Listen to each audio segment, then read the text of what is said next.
Jau keletą metų iš eilės Mary Kay kompanija gegužės 12 mūsų kompanijos įkūrėjos gimtadienio proga paleidžia speciali akcija bendradarbiaujant su Rimanto Kaukėno paramos fondu. Paramos fondas padeda vaikams sergančiomis sunkiomis ligomis ir jų šeimoms gauti gydymą, o taip pat išpildyti vaikų svajonės. Šiais metais tai yra du ypatingi lūpų alijukai, šviesesnios ir trupučiuką tamsesnios spalvos. Šie du produktai ypatingi tuo, kad tai čia yra sudėtyje vitamino E, tai yra pats žinomiausias antioksidantas, o taip pat ne 9 aliejų mišinys. Nuo kiekvieno užsakyto, parduoto, įsigyto lūpų alijuko kompanija Mary Kay automatiškai pervedė paramos fondą $1. Tai jūs galite ir pasigražinti, ir prisidėti prie paramos vaikams. Jums tiesiog reikia, kaip konsultantai, užsakyti produktą, o kaip klientai kreiptis į savo grožio konsultantę ir įsigyti šį produktą savo. O dabar aš pademonstruosiu jums, kaip jie atrodo. Šis spalva gali atrodyti tamsoka, bet iš tikrųjų ant lūpų jinai pakankamai skaidri, labai gražus, patogus, toks platesnis aplikatorius ir tepau ant lūpų.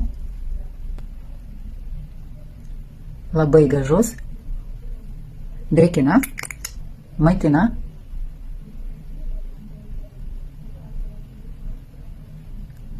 suteikia labai gražų švytėjimą ir, kas yra įdomiausia, konsistencija lūpų alijukų pradeda trupučiuką šaldyti, pabiški, labai maloniai vėsina ir gaivina lūpas.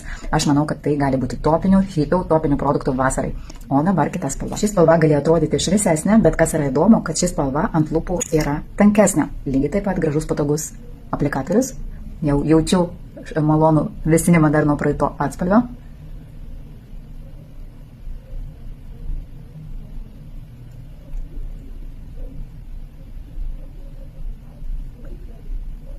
Ši spalva iš tiesų yra šviesesnė. Bet ką galiu pasakyti? Abi spalvos yra pakankamai neutralios, universalios, tinka bet kuriam amžiui naudoti. Ir blondiniams, ir brunetėms. Taip pat galite naudoti kaip savarankišką produktą, kaip lūpų alijuką, drėkinimui, maitinimui, putlinimui, vėsinimui. Taip pat derinti su lūpų kontūro pieštukais ir su lūpų dažais. Tai labai kviečiu prisidėti prie nuostabios paramos akcijos pilni delnai gerumo. Ir pasigražinti, ir padėti vaikams.